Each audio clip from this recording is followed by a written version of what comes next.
digamos, a las 9:30 sharp en punto, de forma que la universidad pueda proceder a sus operaciones de cierre, que le toman un ratito hasta cerrar las 10.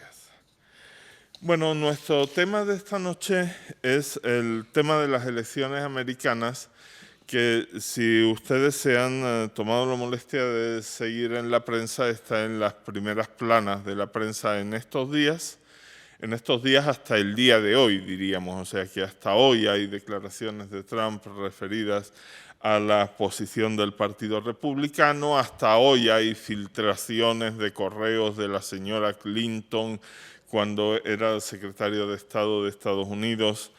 Entonces, día a día nos sorprenden nuevas cosas que no son exactamente un ejemplo de un funcionamiento democrático suave, diríamos. O sea, que todo género de cosas raras ocurren no solamente de este lado del océano, sino también de aquí, de aquel, no solamente en América Latina, que más o menos nos tiene acostumbradas, sino también en los Estados Unidos, que solíamos verlo como un poquito más estable.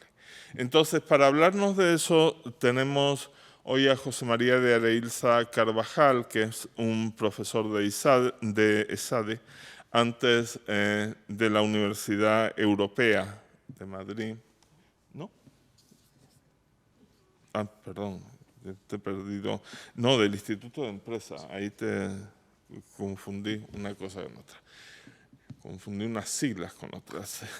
Del Instituto de Empresa de Madrid. Es básicamente un abogado, un diplomático, una persona que conoce, formada en Estados Unidos, conoce muy bien el mundo de la política, el comercio internacional, hasta un nivel constitucional, por así decir.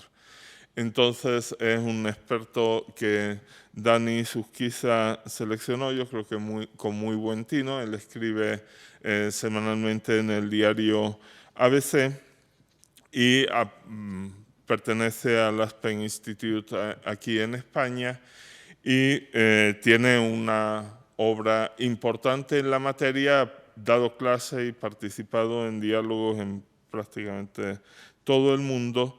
Es investigador del Instituto Elcano, es decir, que tiene un currículum muy nutrido en torno a los temas que nos interesan. El tema central de la presentación de hoy es qué nos jugamos en las elecciones de Estados Unidos, qué es lo que está ocurriendo allí, qué significa eso para nosotros. Entonces, muchísimas gracias, José María. Muchísimas gracias a ti, Raúl, y por esta presentación tan elogiosa. Ahora yo solamente puedo decepcionarles. Realmente yo me siento en casa aquí en ICADE porque soy profesor de una universidad prima hermana de ESADE y además cooperamos activamente en el campo del derecho y también por razones personales pues estoy muy a gusto sentado aquí al lado de Raúl y con todos ustedes. Mi idea es hablar 25 minutos y seguro que la parte más importante y más interesante de este foro será el diálogo, con lo cual reservar tiempo para que podamos compartir ideas y entre todos pues hacer un poco de terapia ante este desconcierto que produce y esta desazón las elecciones presidenciales de este año. Me gustaría hacer una mención al principio de cómo se cierra el ciclo de Obama en la presidencia, cuál es la visión demócrata de Estados Unidos, por qué el Partido Republicano se ha suicidado, y luego centrarme en los dos candidatos, en Trump y en Clinton, el análisis que yo hago de cada uno de ellos, para enseguida concluir con una palabra sobre las relaciones de España con Estados Unidos, pero también de la Unión Europea con Estados Unidos, una Unión Europea convulsionada, asediada por varias crisis, pero que comparte muchos problemas de fondo con Estados Unidos. Hemos recuperado la idea de Occidente, pero precisamente para hablar de nuestros problemas, ¿no? Y sin más, empezamos, agradeciéndoles muchísimo su asistencia y a Raúl y al Foro Arrupe su generosidad por invitarme. Estas son las elecciones presidenciales más extrañas que nadie recuerda, porque nadie había predecido el fenómeno de Donald Trump, ni tampoco la vulnerabilidad de Hillary Clinton. Estamos ante unos Estados Unidos distintos a como los pensábamos. Y esto es muy importante porque no es cualquier país. Estados Unidos sigue siendo la única superpotencia, nos guste o no, a pesar del ascenso de China. Todavía 7 billones de dólares de PIB de Estados Unidos. Y Europa y España necesitan unos Estados Unidos activos en defensa de ciertos valores comunes, porque vivimos en un mundo peligroso. Y la pregunta siempre ante unas elecciones presidenciales americanas es ¿por qué no nos dejan votar a todos? Esto lo decía Kissinger, ¿por qué no podemos votar todos los ciudadanos del mundo en las elecciones americanas, ¿no? Yo creo que 8 años de Obama dan un balance global positivo. Tengo que reconocer que yo estudié 2 años en la universidad con Obama, con lo cual soy partidario. Pero en economía, en política exterior, con más realismo, acabando 2 guerras muy impopulares y muy costosas, y con una senda de reformas domésticas en sanidad, en educación, en inmigración, que ha dado lugar a 14 millones de nuevos empleos y a que 20 millones de norteamericanos tengan por fin seguro de salud, algo nada despreciable. El doble mandato de Obama tiene también aspectos claramente negativos. La política nunca ha estado tan polarizada. Un amigo rector de universidad en Virginia me decía hace poco que Washington estaba inundado de principios, pero que ahí ya nadie hacía política, porque no se podía negociar. Una vez que invocas tus principios, ya te sentabas sobre ellos, ¿no? Y es verdad que la visión del hombre de la calle sobre este Washington disfuncional es de una cierta arrogancia y distancia de esta Casa Blanca. Obama deja detrás de sí a un país muy dividido, con una clase media más pequeña, ya menos del 49%, con un 20% menos de recursos que al principio de la crisis, y con una clase obrera que ha perdido, y esta cifra es impresionante, el 52% de su riqueza neta entre el año 98 y 2013. Mientras tanto, el 10% con más recursos ha mejorado un 75% sus rentas en este mismo periodo. Y a la vez, la globalización, que al principio se pensó que era una occidentalización del mundo, se ha complicado y se ha convertido en un proceso mucho más incierto, con China, con Rusia, con Oriente Medio,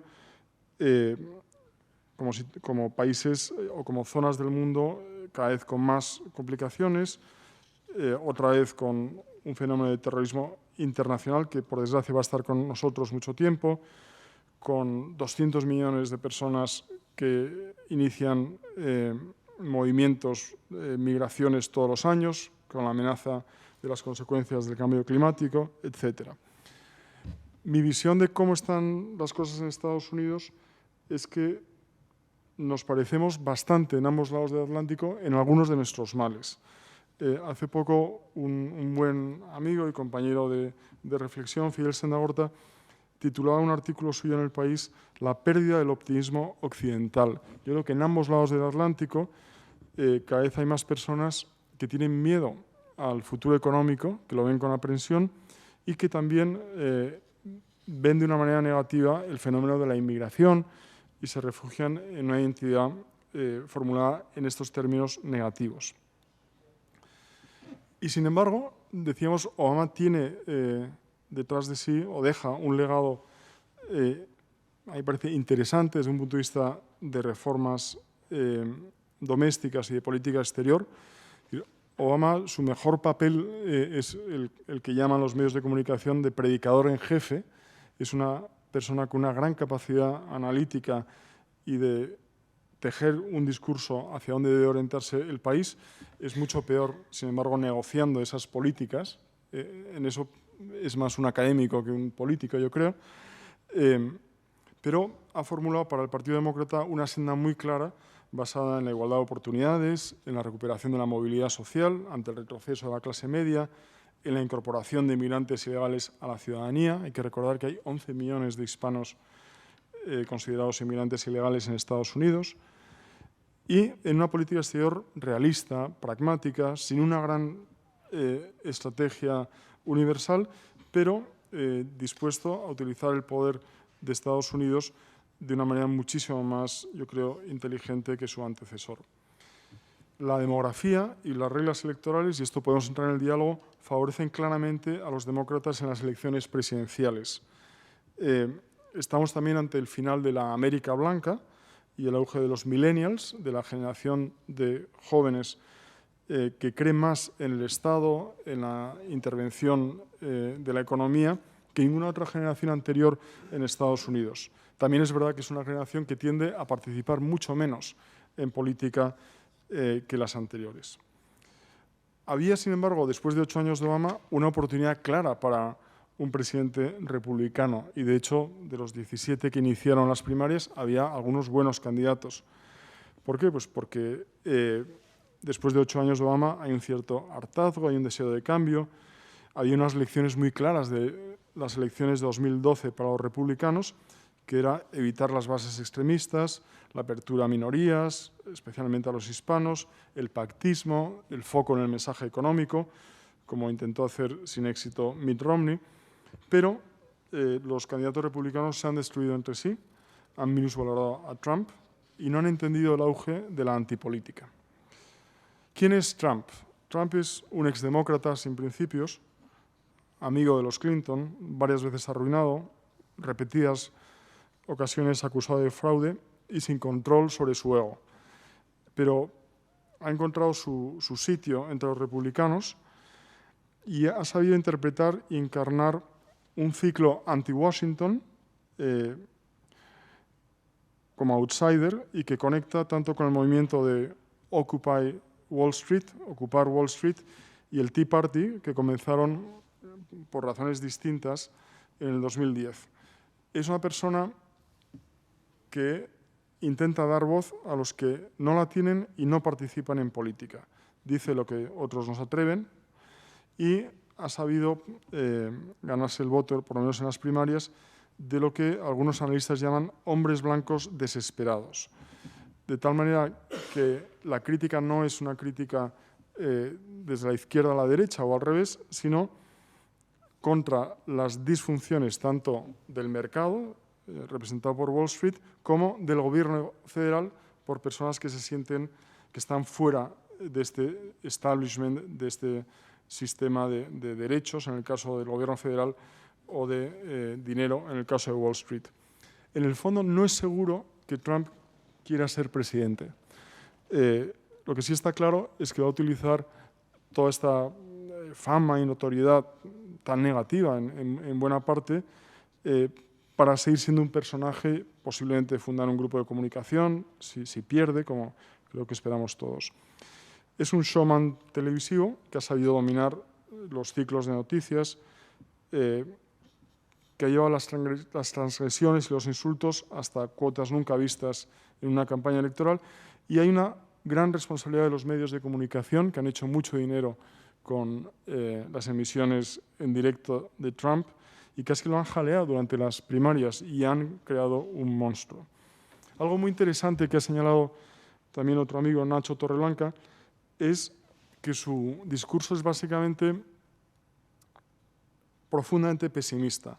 Está intentando convencer una y otra vez a los votantes que Estados Unidos está en declive y que necesitan un líder fuerte, ¿no?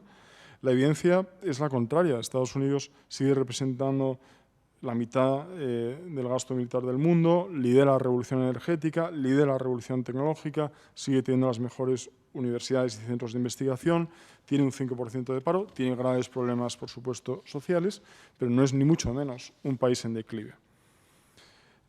Frente a los que piensan, yo creo cada vez menos, que Trump podría cambiar una vez ganase las elecciones, y todavía es posible, es difícil, pero es posible, yo sostengo que Trump no va a cambiar. Hace poco en un debate con un antiguo portavoz de Hillary Clinton en el 2008, que hicimos en Casa de América, nos decía si Trump tuviese suficiente autocontrol para leer sus discursos, tendría verdaderas bazas de ganar, pero no tiene suficiente autocontrol. Ahora mismo tiene muchos más rechazos dentro del Partido Republicano que apoyos. No se ha molestado en elaborar un programa mínimamente desarrollado, no tiene un equipo económico ni de política exterior de peso, tiene una clara sintonía con Putin. Es la primera vez que un presidente ruso interviene activamente en la campaña a favor de un candidato. Está profundamente en contra de las energías renovables. En el fondo no es un republicano por muchas razones, es mucho más estatalista, es mucho menos partidario del mercado global. Y 6 de cada 10 votantes, esto es antes del último debate de hace 2 días, tienen muy mala opinión de él, pero el problema es que también 6 de cada 10 votantes tienen muy mala opinión de Hillary Clinton. Gideon Rachman, el editor de temas internacionales del Financial Times, ha explicado con brillantez que en el fondo Trump sí tiene ideología, pero es una ideología basada en rechazar la libertad económica, en el nacionalismo étnico.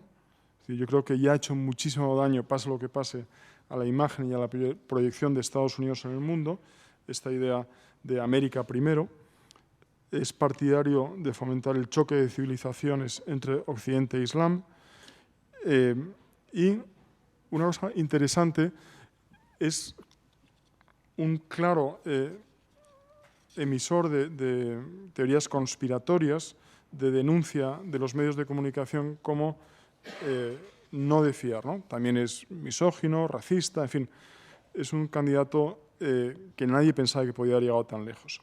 ¿Por qué Trump puede ser presidente de Estados Unidos dentro de menos de un mes? Porque tiene enfrente a Hillary Clinton.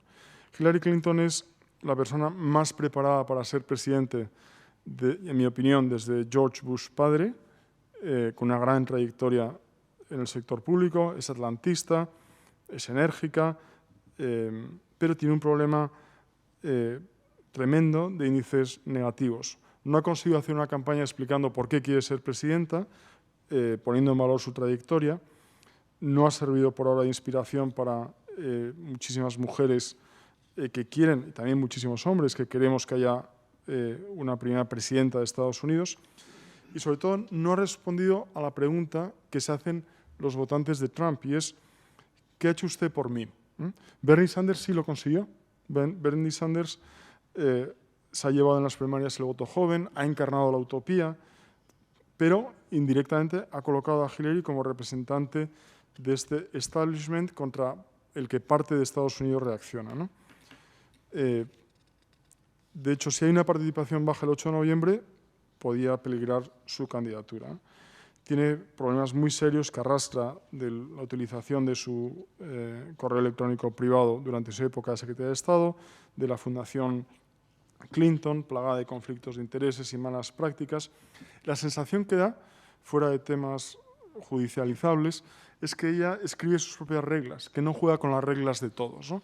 Y esto es tremendamente negativo para su candidatura. Yo creo que después del segundo debate, Trump, a pesar de que no se ha hundido por completo, cada vez lo tiene más difícil para ganar el 8 de noviembre. Yo creo que a todos, desde España y desde Europa, nos conviene el mal menor, que es la presidencia de Hillary Clinton. En concreto, a España le interesa, para decir una palabra sobre la relación entre Estados Unidos y España, recuperar un perfil muy bajo que ha tenido en esta relación bilateral en los últimos años. Le interesa el apoyo decidido que ha prestado el presidente Obama a la unidad territorial, que ahí sí ha habido, yo creo, más que gracias al gobierno, gracias al rey, una labor muy buena por parte de Estados Unidos para apoyar la unidad de nuestro país. El nuevo acuerdo militar con España tiene una importancia estratégica todavía mayor de lo que se ha dicho, y la relación económica es también cada vez más fuerte.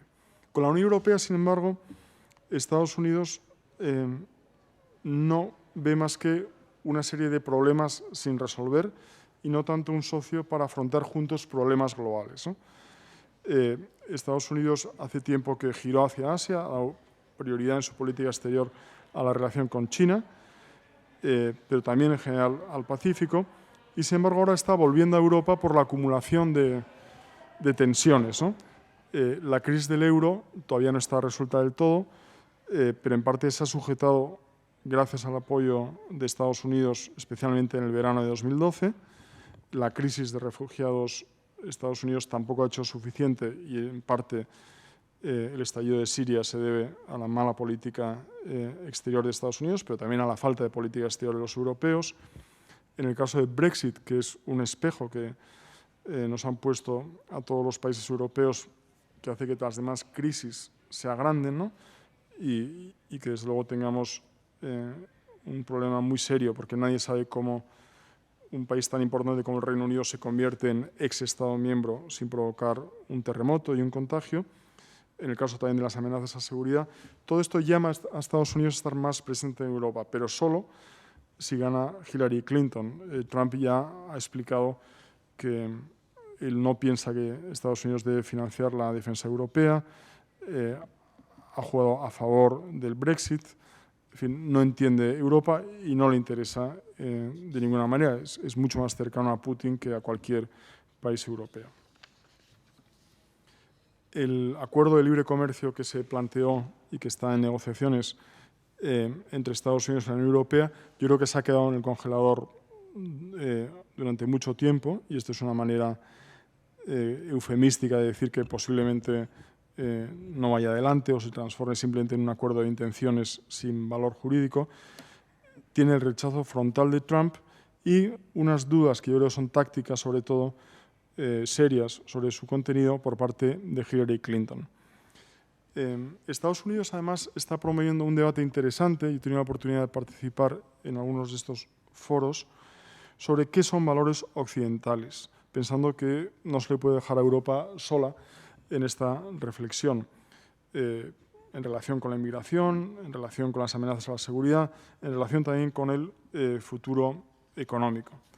Y en ese sentido, también Estados Unidos ha sido muy activo, y yo creo que hay que reconocer ahí un pequeño éxito a la cooperación occidental en hacer frente de una manera escalonada, sensata, a la amenaza rusa en toda la frontera este. Algunas conclusiones para dar paso a un coloquio que seguro que será lo más interesante. El error republicano, aparte de haber minusvalorado a un personaje como Donald Trump, yo creo que ha sido pensar en el americano de a pie como un homo economicus, es decir, pensar en su votante predominantemente blanco, o de clase media o de clase trabajadora, solo en términos de su relación con el mercado. Leon Wieselter, del Brookings, explicaba hace unos meses con mucha lucidez que ante las situaciones de adversidad, ante los miedos al futuro económico, ante los miedos a la inmigración, el refugio está siempre en visiones muy cerradas de la cultura y de la identidad. Además, Estados Unidos cada vez se ha polarizado en dos mundos que no se comunican y que cada uno refuerza sus propias realidades, por una práctica quizá poco conocida en España, que es el diseño a medida de distritos electorales de los congresistas, lo que en inglés se llama gerrymandering. Esta es una práctica, es una perversión del sistema que permite una negociación entre demócratas y republicanos para que los distritos electorales se hagan realmente a medida y haya ya distritos en los que es casi imposible que gane un demócrata y distritos en los que es casi imposible que gane un republicano.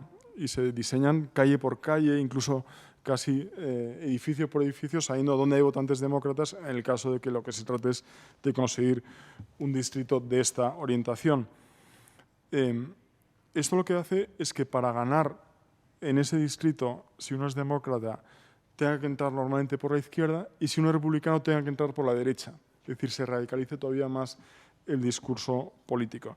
Y la segunda gran decepción del sistema, que hace que sea un sistema muy disfuncional y que se divida en aquellos que tienen influencia sobre las plataformas de los candidatos y los que simplemente son votantes de a pie, es la influencia desmedida y limitada de la financiación privada de las elecciones.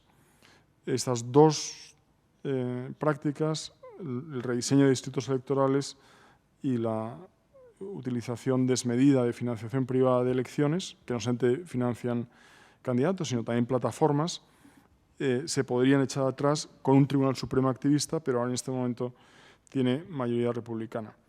Termino diciendo que, de algún modo, Trump ya ha ganado, se ha convertido en el representante mundial de la extrema derecha, define parte de los debates futuros, como hace el Frente Nacional en Francia o UKIP en Europa.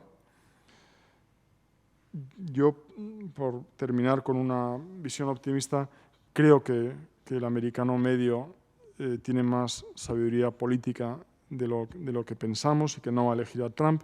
Además, hay suficientes pesos y contrapesos en el sistema constitucional, con una verdadera separación de legislativo y ejecutivo, con un Tribunal Supremo poderoso e independiente, aunque ahora tenga mayoría conservadora, para relativizar la amenaza con la que vivimos hasta el 8 de noviembre.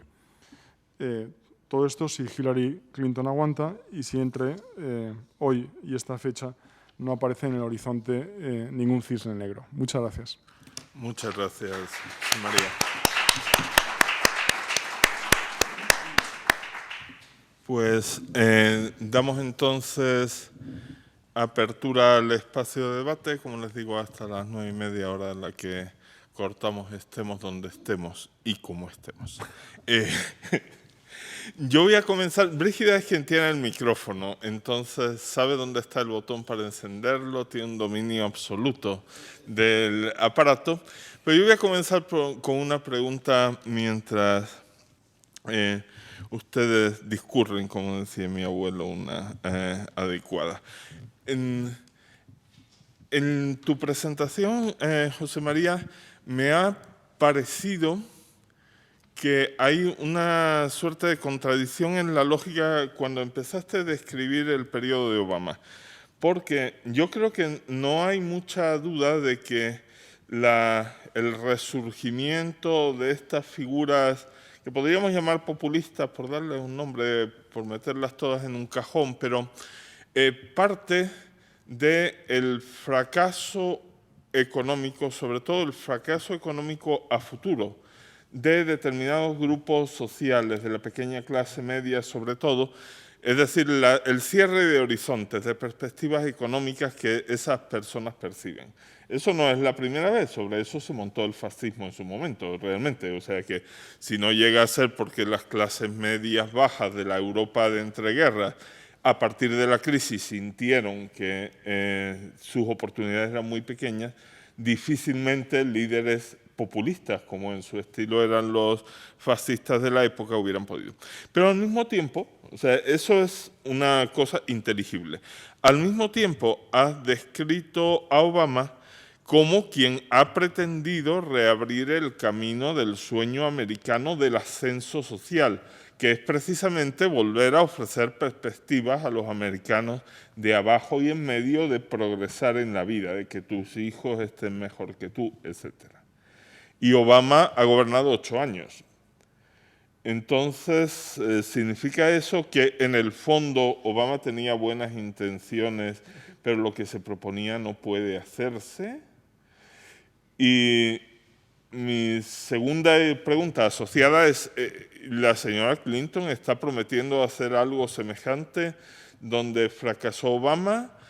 Sanders prometió que ahora sí se iba a hacer y que él tiene en realidad una voluntad más férrea que Obama. O sea, me sorprende eso, porque lo que tú describe como el fracaso económico de unos ciertos estratos que se echan en manos del populismo. Pero no es que esos estratos han tenido como gobernante durante los 8 años anteriores a un partidario de la desigualdad social, un darwinista, no, sino han tenido a Obama. Entonces esa pregunta te haría. Me parece una pregunta interesantísima. Obama le echaría la culpa al Congreso, claro. Diría, yo he tenido la voluntad de volver a recuperar la clase media, la movilidad social, el sueño americano, de reformularlo. Él encarna ese sueño americano, ¿no? Pero el Congreso, y es cierto, ha dinamitado, ha bloqueado, ha impedido buena parte de mi legislación social, de mis propuestas económicas. Por eso decía que el mayor valor de Obama, aparte que es el primer presidente de una minoría racial tan importante en Estados Unidos, es que ha sido el que ha abierto un discurso social a futuro, pero sus realizaciones se ha quedado a medio camino. Es decir, es verdad que ha habido pues, una reforma sanitaria, pero ha sido torpedeada en su financiación por la mayoría legislativa republicana. Ha habido una reforma tímida de la educación, pero también, en buena parte, como depende del presupuesto federal, ha sido muy difícil llevarla a cabo. La reforma de inmigración se ha hecho a través de decretos ejecutivos, con lo cual es muy provisional, se puede volver atrás. Yo creo que no es simplemente un presidente de buenas intenciones, sino que él mismo se ha refugiado en su mundo de buenas ideas para el futuro, de predicador en jefe, y no ha sabido mancharse las manos, ¿no? Lo que decía Teddy Roosevelt, que el poder, lo más importante del poder era saltar al ruedo e intentarlo. El que no lo intentaba pues no había comprendido la naturaleza del poder. Y Obama quizás ha sido demasiado cerebral, demasiado intelectual para esa labor, ¿no? La presidencia de Clinton, ella está haciendo una campaña muy influida por Bernie Sanders, mucho más a la izquierda de lo que hubiese hecho si hubiera tenido unas primarias más fáciles. Y vamos a ver, o sea, sí tiene, yo creo, buenos equipos económicos, buenos equipos en políticas públicas, pero ella es sobre todo una pragmática. Por eso es muy importante el engarce con esta visión de Obama. Muchas gracias. Sí, buenas tardes. Brígida. Como tengo el micrófono, Sí, sí. formulo yo.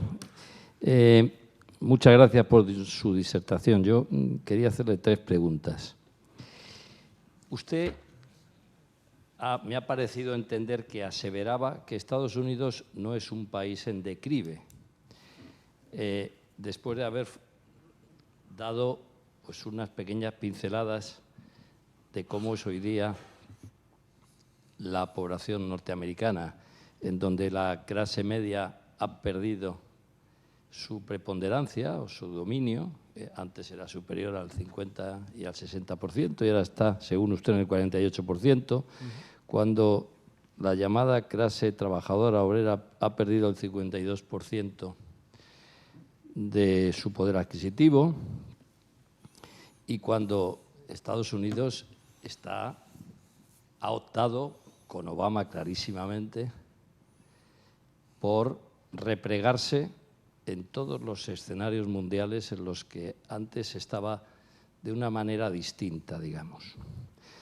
La segunda pregunta es si usted no cree que la globalización que combate Trump y que es la que, junto con la entrada masiva de emigrantes, está trayendo los populismos de derecha en casi toda Europa y de izquierda en España, es probablemente la víctima de una etapa que probablemente la humanidad tenía que transitar, pero que evidentemente a los llamados valores de Occidente y la sociedad occidental le está perjudicando, puesto que se hace, en fin, bajando los salarios y dejando a mucha gente, digamos, con nacionales en cada país en el paro. Y la tercera pregunta, ¿está usted convencido de que los votantes de Sanders van a hacerle caso y a votar por Clinton? ¿O puede ocurrir que muchos de ellos, la mayor parte, por, digamos, entre comillas, bueno, no quiero decir la palabra, pero en fin, por desprecio a Hillary Clinton, voten a Trump? También me parecen unas preguntas interesantísimas. Por empezar por la última, todos los datos indican que los votantes de Sanders están, ya por decirlo así, fidelizados y van a votar a Hillary Clinton masivamente. Y esto en parte es gracias a Trump, claro. Y a pesar de ella, sí, parece que sí se ha conseguido ese trasvase.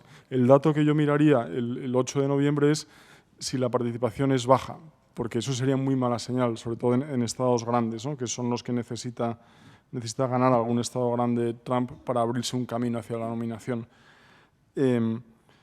Sobre lo primero, es verdad que Estados Unidos tiene problemas sociales gravísimos, y si no, no habría aparecido el fenómeno de Trump, que su clase media es más pequeña, que tiene un problema serio de desigualdad, pero en conjunto no es un país que ha entrado en un declive, no es un país que ha dejado de ser la única superpotencia, al revés, es un país que en muchos sectores, ¿no?, he citado la revolución digital, la revolución energética, la investigación en muchos campos, está muy por delante del resto del mundo.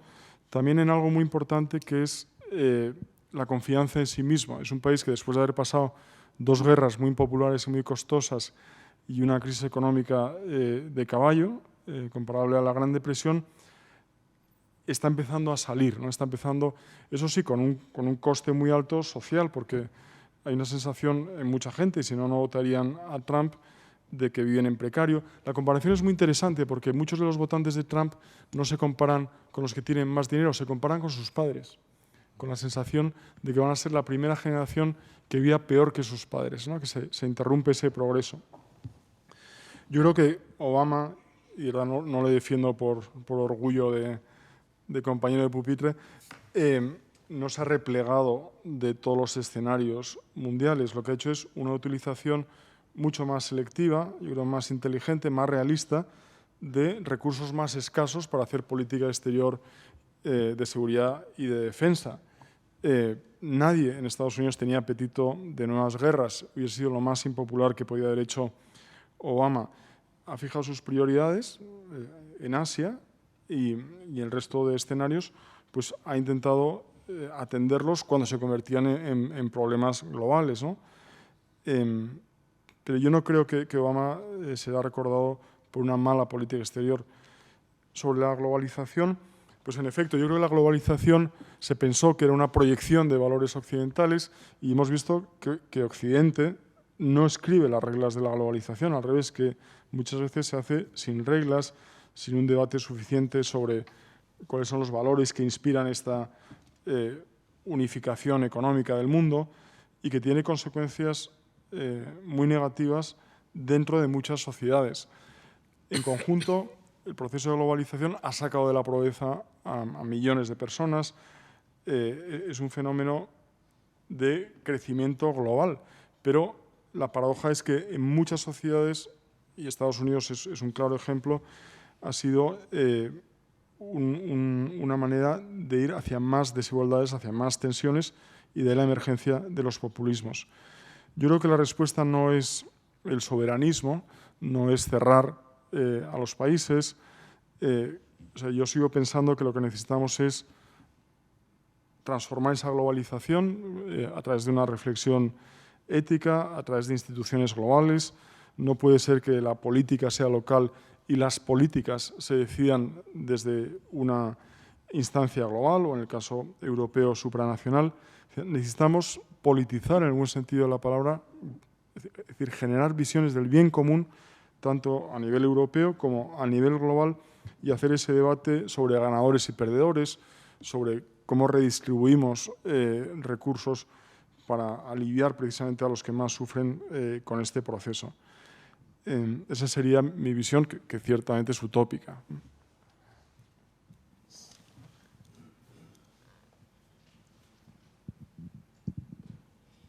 Buenas tardes.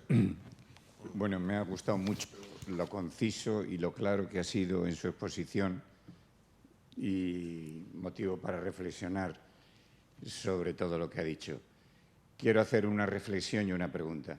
La reflexión es cómo un hombre como Trump ha llegado a multimillonario y cómo ha llegado a ser el candidato.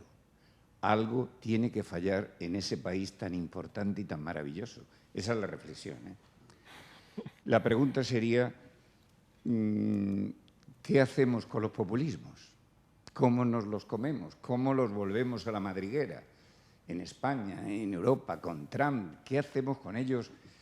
¿No será que la democracia tal como la estamos viviendo, la participación del individuo es casi ridícula. Una votación cada 4 años. Bueno, aquí sí que vamos a batir todos los récords, ¿verdad? Pero una cada 4 años y ya elegidos los de arriba a vivir, ¿no? Nada más. Pues muchísimas gracias. Hay un cálculo que está hecho y es que si Trump hubiese puesto en renta fija los 14 millones de dólares que su padre le dio para montar sus negocios, ahora tendría más dinero. Es decir, que no es un gran hombre de negocios ni un gran inversor, no es un modelo para nadie, ni en el plano social, pero tampoco en el plano económico, ¿no? Si es que se pueden separar. Y cómo ha llegado a candidato, yo creo que es... O sea, él mismo no se lo explica. Yo creo que él es una persona muy solitaria. Hoy hay un artículo precioso de David Brooks sobre la compasión que siente hacia alguien como Trump, que en el fondo es una persona profundamente aislada y solitaria, ¿no? Yo creo que él se lo tomó como una producción de televisión, realmente, ¿no? Como una manera de promocionar su marca, de hacer ruido. Vio que había hueco en el Partido Republicano, pero si lo llega a ver en el Partido Demócrata, se presenta por el Partido Demócrata, ¿no? Con la misma desfachatez. Y yo creo que ahí son muy responsables, por un lado, el Partido Republicano, que no vio la amenaza a tiempo, porque si se llegan a unir contra Trump hace un año lo hubiesen descabalgado, y de los medios de comunicación, que han sido muy responsables en fomentar este circo, en poner en el aire 24 horas al día todas sus transgresiones, todos sus insultos, y hacer ver que está en una realidad distinta a la política, de crear, por decirlo así, un show de televisión en el que todo está permitido, ¿no? Y de no medirlo por los estándares que uno tiene que medir a una persona que se va a dedicar nada menos que a gestionar y a dirigir un país, ¿no? ¿Qué hacemos con los populismos? Yo creo que tenemos que también pensar que los populismos, el auge de los populismos coincide, ¿no?, con este cambio tan profundo de la democracia tal y como la conocíamos a la democracia digital, a una opinión pública muy fragmentada, muy vociferante a través de las redes, donde los sentimientos están en el primer nivel, ¿no? Se ha hablado de la democracia postfactual, donde ya no importan los hechos, ¿no? Donde se vive mucho más el mundo de las emociones. Yo creo que hay que incorporar a las sensibilidades moderadas esta capacidad de tocar las emociones, de empatizar, de ponerse en el lugar de la persona en paro, que no sabe cómo sacar adelante a sus hijos, que tiene un problema muy serio en su entorno y que no ve futuro, ¿no? Yo creo que tenemos que salir de los despachos y hacer, pues eso, pisar la calle. Yo creo que ya no se puede hacer política sin tener en cuenta no el mensaje de los populistas, pero sí el lenguaje del populismo. O sea, a mí me gustó, por ejemplo, mucho el primer discurso de Theresa May, que es un discurso realmente que sorprendió a muchos. Llegó al número 10 de Downing Street, se puso delante de 300 cámaras y dijo, en el Reino Unido, si uno nace en un pueblo al norte de Newcastle, va a ir a una escuela pública con pocos medios, probablemente no tenga acceso a una beca, su centro de salud no estará bien provisionado. Dijo, la misión de este gobierno es que la geografía no sea tu destino. Y eso a mí me parece que es impecable, que es precisamente ese sentido social que hace falta en las sensibilidades moderadas, ¿no? Pero, en fin, esto es muy fácil predicarlo. Sí, en primer lugar, gracias por la exposición que nos ha hecho. Y a mí lo que me interesa saber es qué opina el pueblo americano en general, aparte de los medios de comunicación que, como usted muy bien acaba de decir, han tenido, como en todos los sitios, sus cosas, sus más y sus menos. Y, por otra parte, han llegado estas dos personas, son las adecuadas, mejor dicho, para llevar un país como Estados Unidos, porque si el uno es un populacho, la señora Hillary, no sabemos realmente, ¿es solamente la popularidad que tuvo su marido en su momento? Porque realmente no está dando pruebas de decir, en los dos debates que ha habido, según mi humilde parecer, no ha sido muy enérgica y muy fuerte. Es más, en algún momento hasta ha habido muchos silencios que dejan mucho que decir. Gracias. Sí.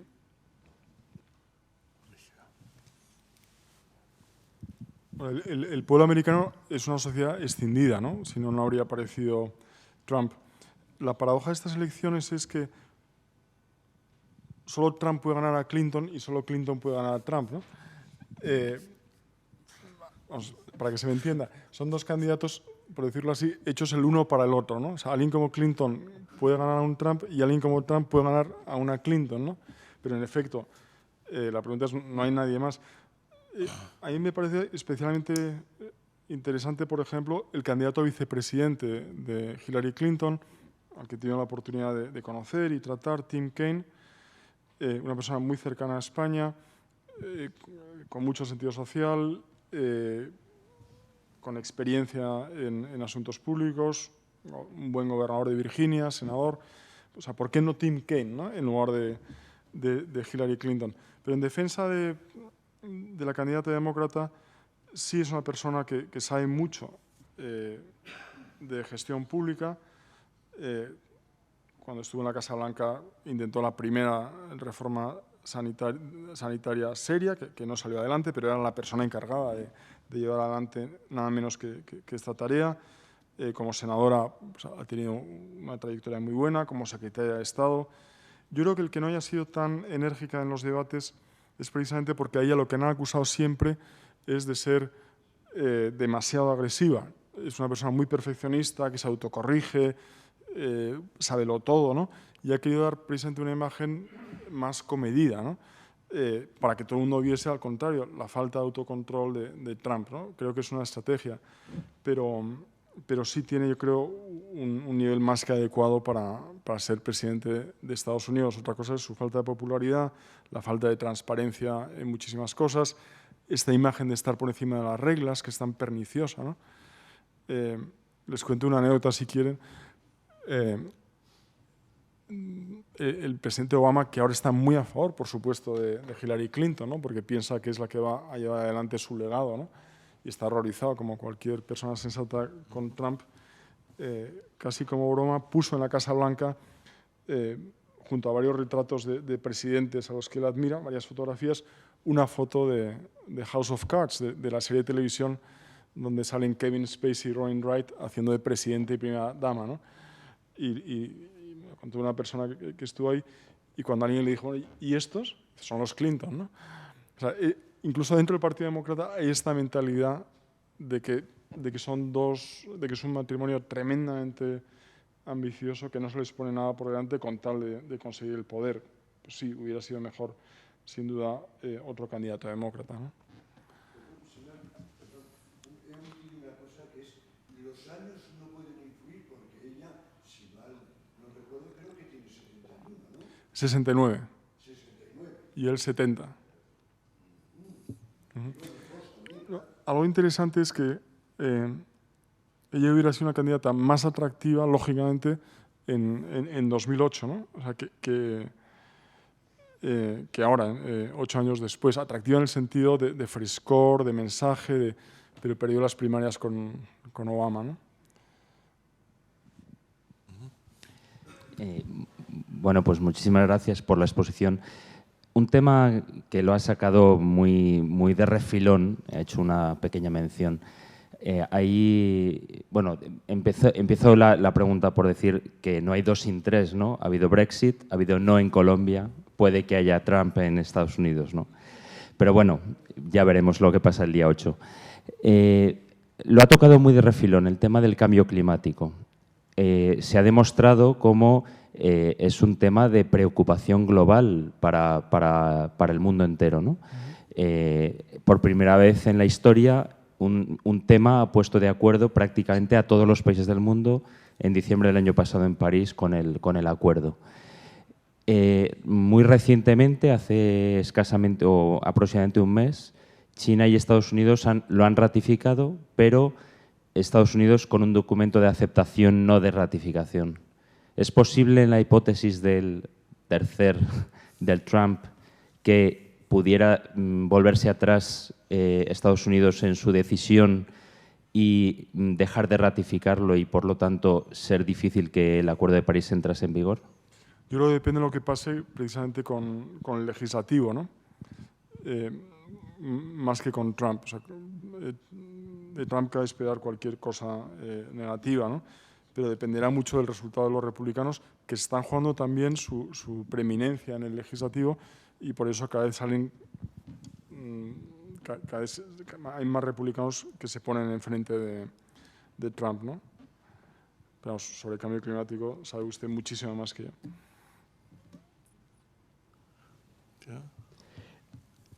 ¿Cómo se están posicionando los distintos grupos religiosos en estas elecciones? Porque en otras elecciones parecía que eran temas que tocaban a mucho votante, pero no lo estoy escuchando mucho en estas elecciones. Pues la verdad, yo tampoco. O sea, Mike Pence, el candidato a vicepresidente republicano, está elegido precisamente porque conecta con la base evangélica, ¿no? Que es una de los grupos más importantes de votantes republicanos. Pero el propio Mike Pence cada vez se está distanciando más de los extremos del candidato a presidente. No tengo una buena respuesta. Y una pregunta que nos salimos de Trump y de Sanders y de Hilton. El Partido Libertario, que tradicionalmente es un outsider, pero se empieza a hablar que una de las razones por las que Trump, casi seguro, si alguien tuviera la duda de que puede ganar, es que los votos que se le están yendo se le van a ir a este partido. Sí. ¿Qué opina? Pues vamos, sería posible, pero vamos, Gary Johnson no es conocido, no tiene una organización nacional, no sale en televisión. Yo creo que es difícil, ¿no? Volviendo al tema religioso, un dato importante y que merecía la pena debatir es que hoy en día no se puede ser candidato a la presidencia de Estados Unidos sin aparecer como una persona practicante. Otra cosa es serlo y de qué religión, pero ha llegado un momento en el que para ser candidato en Estados Unidos es un requisito sin el cual un partido no te presenta. Y de hecho, Obama, bueno, no digo que tuviera que improvisar una religión, pero tuvo que contar su historia en Chicago y tal, que no era algo, yo creo, especialmente central en su vida, porque necesitaba tener. Y John Kerry fue un muy mal candidato, entre otras cosas, por su distanciamiento con la religión, ¿no? Interesante.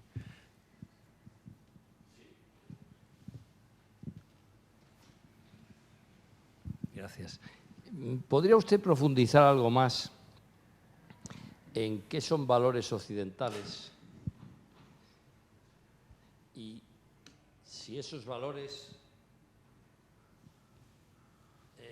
permanecen en la globalización, y profundizar un poco más también en por qué es tan disfuncional el sistema electoral norteamericano? Pues seguro que si hiciéramos un seminario de Aspen Institute, que es una de las tareas que tengo la suerte de realizar, donde hablamos precisamente de qué significa un liderazgo inspirado en valores, ¿no? Saldrían enseguida palabras como libertad, igualdad, comunidad, justicia, solidaridad. Yo creo que todo eso son valores occidentales, ¿no? Es el oxígeno de nuestra civilización, ¿no? Ese es el ideal. Luego tenemos las realidades, ¿no? Y yo creo que Estados Unidos sí está construido sobre buena parte de estos valores, poniendo más énfasis, desde luego, en libertad individual que en comunidad o en igualdad, y que, por lo menos, su constitución, su sistema jurídico, su sistema judicial, sí está construido sobre estas bases, ¿no? ¿Qué parte de la globalización refleja estos valores?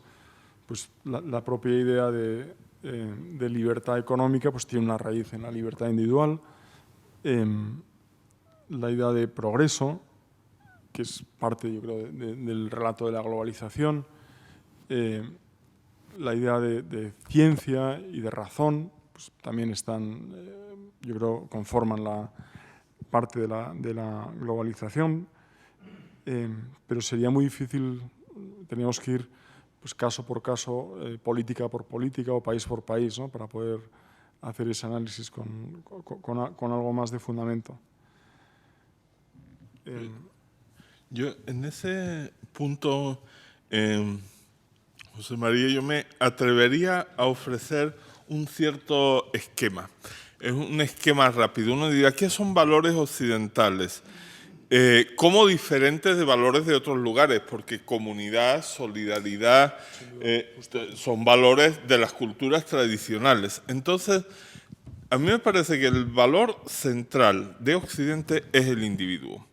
Y que el intento es, o sea, afirmas el individuo y a continuación, y esto es lo verdaderamente difícil, es lo que hace que los valores no sean nada obvios, intentas reconstruir la comunidad manteniendo al individuo. Es decir, que es en última instancia, si ustedes quieren, una concepción cristiana del asunto. Una concepción cristiana es Dios te va a juzgar a ti personalmente. Luego el individuo es la clave de la salvación, la clave escatológica del asunto. Eres tú. Y entonces tú eres responsable de lo que tú hagas delante de Dios. Ya a partir de ahí la realización política de eso hay que esperar a la Revolución Francesa. Pero da igual. Y digamos, y las mujeres un siglo y medio más. La Revolución Francesa declaró los derechos del hombre y del ciudadano, no de las mujeres. Si no, eso tardó un siglo y medio más en que se reconociera que las mujeres podían votar. Bueno, pero eso es fácil. O sea, eso es meramente destructivo. Afirmas el individuo donde antes de afirmar la comunidad te quedas sin comunidad. Entonces, el rollo es cómo reconstruyes a partir de ahí el vivir juntos. Y la fórmula occidental, que es el segundo valor, diríamos, porque le das valor a la comunidad pero quieres afirmar al individuo, es por lo que proclamas la igualdad real ante la ley. Entonces uno pensaría que lo otro que hay es el Estado de Derecho. El Estado de Derecho es un intento de reconstruir una sociedad de individuos. O sea, una comunidad a partir de sujetos que son iguales. Porque ¿qué es lo que hay en las otras comunidades? Eso te puedo decir, yo he vivido 25 años en Venezuela y he analizado la cultura política de Venezuela, que es una cultura no moderna, porque hay digamos que puede echar una mano de pintura moderna, pero lo que hay debajo no lo es.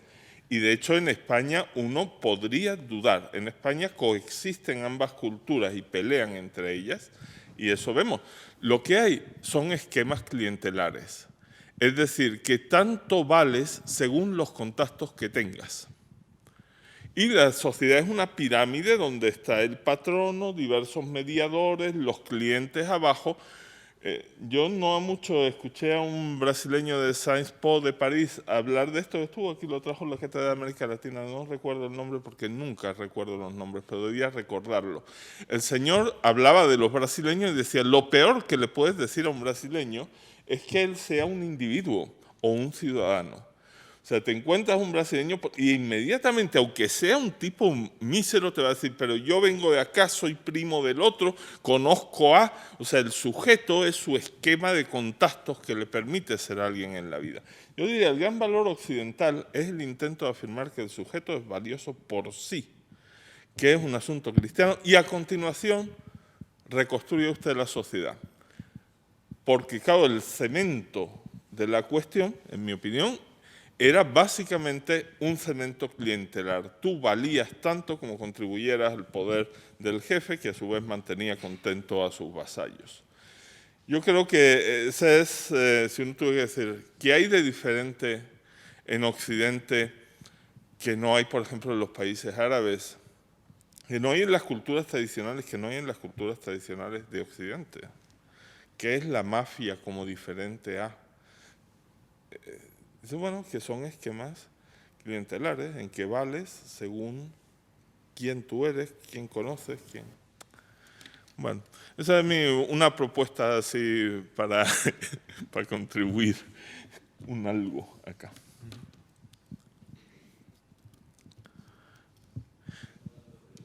Sí, la segunda pregunta, ¿cuál era? Recuérdanosla. Sí, por favor. Pues no me acuerdo.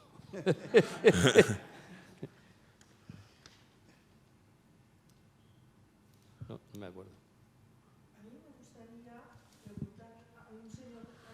No, no se preocupe, es por el micrófono, porque el micrófono tiene a su vez que ver con la grabación, o sea, con que recoge la voz. Quería preguntarle, puesto que usted conoce también Estados Unidos, y yo he leído que Hillary Clinton, no hace demasiado,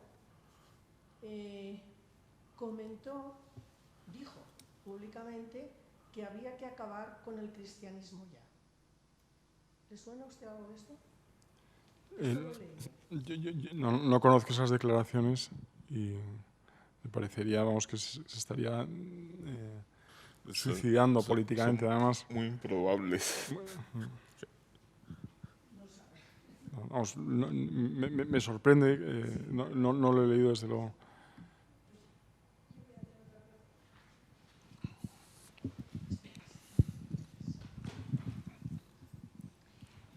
Yo voy a hacer una pregunta un poco tonta, pero bueno. Cuando los dos candidatos son dignos de mucha crítica, por lo que estoy viendo, ¿no? Trump es ya el demonio y Hillary, hoy mismo viene un artículo en el ABC de Hermann Terz que pone a Hillary, bueno, ya lo ha dicho algunas veces, es una bruja, una mentirosa, en fin. Pues cuando los dos candidatos son tan nefastos, en el proceso electoral, que es tan largo, no ha habido, no hay posibilidad de enmendar y de retirar a estos candidatos y reponer otros. Es decir, en un país tan importante como Estados Unidos, cuando hay una equivocación, hay que llevarla hasta el final. O sea, yo creo que hay dos malos candidatos, hay uno nefasto y hay otra candidata que es el mal menor, ¿no? O sea, que tiene problemas y que no es la candidata ideal ni mucho menos, ¿no? En el campo demócrata hubo un momento en el que parecía que le podían procesar a Hillary Clinton por el tema de su utilización del correo electrónico privado, ¿no? Durante su época de secretaria de Estado. Y el plan B, nunca mejor dicho, era Joe Biden, el vicepresidente, que es una persona muy popular, es verdad que de cierta edad ya, pero estuvo preparado para saltar, ¿no? Porque hubiera sido, no solamente un buen recambio, es que hubiera sido un candidato mucho más atractivo. No estaríamos hablando a estas alturas de Trump, ¿no? Y de hecho Biden no se presentó porque hace un año tuvo una tragedia con la muerte de su hijo y no está anímicamente para esto, pero hubiera sido el plan B si este verano hubieran procesado a Hillary. En el caso republicano, hemos hablado todo el año de posibles conspiraciones contra Trump, hasta el momento mismo de la nominación en Cleveland, ¿no? Y había pues,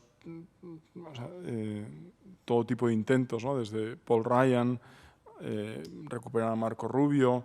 Es decir, se intentó hasta el último minuto, pero al final pues, ha podido más la política guión show de televisión, ¿no? Y no ha habido manera de parar su candidatura, ¿no? Ahora más de la mitad del liderazgo del Partido Republicano está en contra abiertamente de su candidato, ¿no?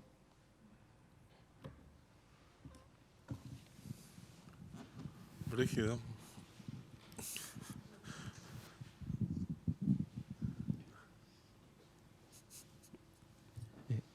Hola, buenas. Se me oye bien, ¿no? Sí. Quería preguntar respecto al tema del uso de las armas. ¿Hillary Clinton propone alguna reforma, algún cambio? ¿O por qué? Por saber. Yo creo que Hillary Clinton tiene una visión más responsable, ¿no? Desde luego que Trump, pero no se ha atrevido porque el lobby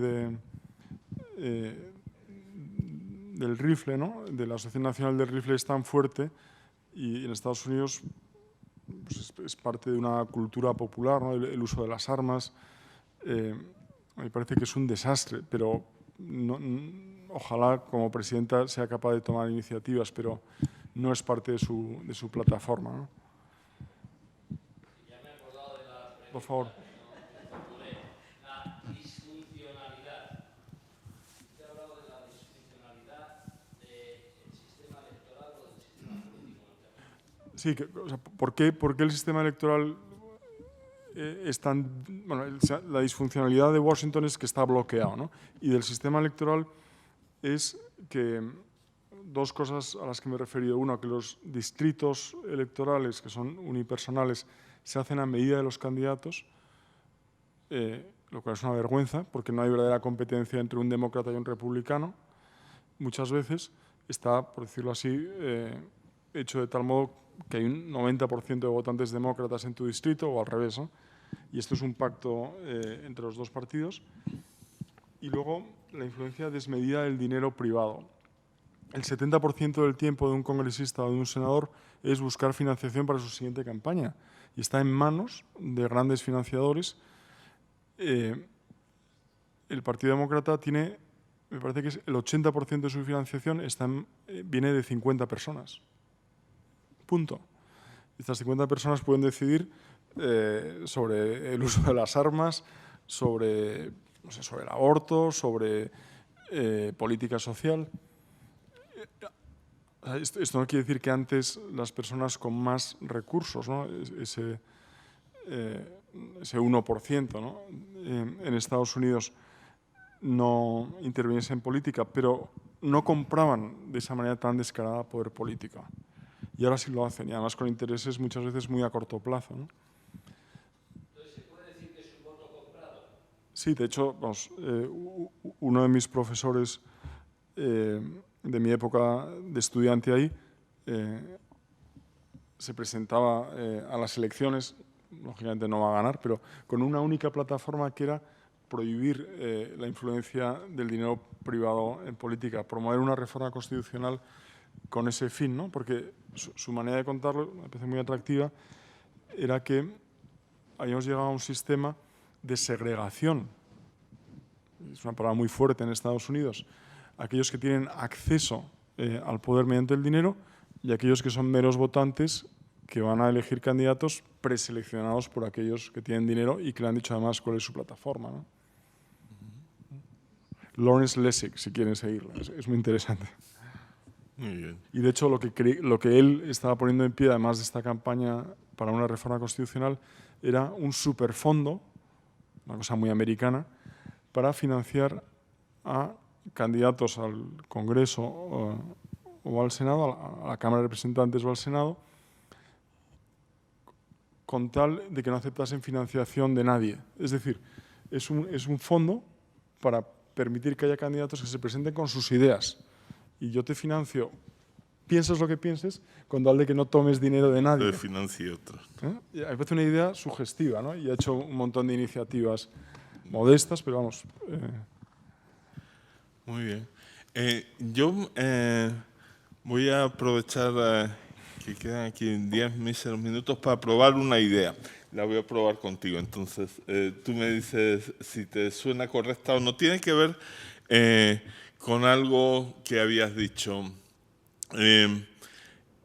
Diríamos, hay una serie de líderes que a lo mejor llamarlos populistas es meter junto a demasiada gente, pero que claramente son nacionalistas en el sentido económico de la palabra. O sea, que si los dejas hacer lo que están planteando, lo que quieren es que el Estado proteja económicamente a su población obrera, joven, clase media baja o lo que sea.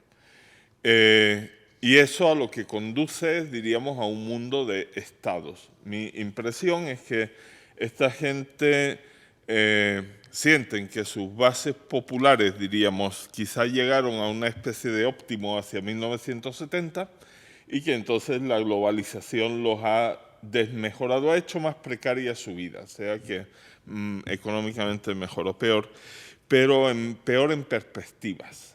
O sea, que a lo mejor no puede decir la renta per cápita ahora de un muchacho en España es muy superior a la del año 70, pero las perspectivas de empleo eran muy grandes en 1970. Si sabías hacer algo, conseguías trabajo. En este momento sabes hacer muchas cosas y no consigues trabajo, ¿no? No es un asunto tanto de números como de perspectivas. Entonces, mi impresión, bueno, la primera tesis, que es más o menos obvia desde el punto de vista económico, es que ese es un camino inviable. Es decir, que la flecha del futuro económico va en una dirección y que el intento de volver a los estados nacionales, de hacer el sector externo el 10% de la economía y el interno el 90%, no es ya económicamente viable. Sobre todo si tu país es mediano o pequeñito. A lo mejor para Estados Unidos ya, yo dudo en Estados Unidos también, pero es decir, dudo en cuánto tiempo un país como España, con un esquema proteccionista, se vuelve anticompetitivo, o sea, empieza a perder competitividad con países más grandes y queda, en este momento, la que hay es porque fabricamos piececitas para ellos, recibimos a sus turistas, entonces estamos en su sistema económico más grande, ¿no? Entonces, la primera idea mía es que ese camino de vuelta atrás, por mucho éxito político que tenga, que el Brexit es un ejemplo, es en realidad un camino imposible. Es decir, yo no tengo la impresión de que Gran Bretaña tenga músculo suficiente para poder hacer un mundo económico para ella sola, poniéndole condiciones de intercambio a los demás que le convienen a ella, pero no a los demás. A mí me parece que eso ya no es físicamente posible y que el resultado será una progresiva pérdida de competitividad de la economía inglesa. Mi feeling, impresión 1. La segunda impresión que tengo, que querría probar contigo, es que a eso se le está haciendo frente de una manera muy rara, en el sentido de que uno pensaría, bueno, la situación actual es insostenible para mucha gente y se están volviendo hacia el nacionalismo. Lo que tendríamos que hacer es movernos hacia mostrar que estados más grandes, como la Unión Europea, como Estado, diríamos, con igualdad fiscal, o sea, las mismas reglas económicas para todos, ofrecen mejores perspectivas. Porque la situación actual es que tenemos el pie metido entre el coche y el andén, como decía antes en el metro, ponía unos avisitos. Cuidado no meter el pie entre coche y andén, se ahorraban los artículos por alguna razón. Estamos en medio, que ni para atrás, o sea, ni acabamos de globalizarnos ni acabamos de nacionalizarnos. Mi feeling es que la propuesta de ir para adelante en este momento está como coaccionada por razones políticas. Es decir, que incluso los líderes que piensan en sentido europeo en Europa, en sentido global, en sentido de eso, no se atreven a hacer un discurso político que proponga eso como el horizonte hacia el que avanzar, sino que lo que están haciendo es una especie de, un poco lo mismo que se hizo con Hitler, una especie de appeasement, ¿no? Como esto que ocurrió para que no se fueran los ingleses de la Unión Europea. Yo me alegré mucho cuando salió que se iban, pero no me alegré por el hecho de que se vayan los ingleses, que bueno, en cierta manera ya es algo, sino por el hecho de que les habían concedido a los ingleses para que no se fueran unas condiciones extrañas que hacía que los ciudadanos europeos ya no fueran iguales a los ingleses frente al Estado británico. O sea que hubo yo creo que hacia febrero, así, una reunión europea donde estuvo Rajoy por allá y le ofrecieron rebajar la Unión Europea para que se quedaran los ingleses. O sea, una especie de, en vez de ir hacia adelante con más firmeza, como estos proponen ir hacia atrás, pues una cosa más de calmarlo. Mi impresión es que esa es una suerte de estrategia política. En cierto sentido, eso tiene que ver con lo que tú decías de Trump, la señora Le Pen y tal, poniendo la agenda. ¿Sí? Me parece muy sugestiva las dos ideas. Yo, de todas formas, también porque donde todo el mundo piensa igual, nadie piensa mucho, ¿no?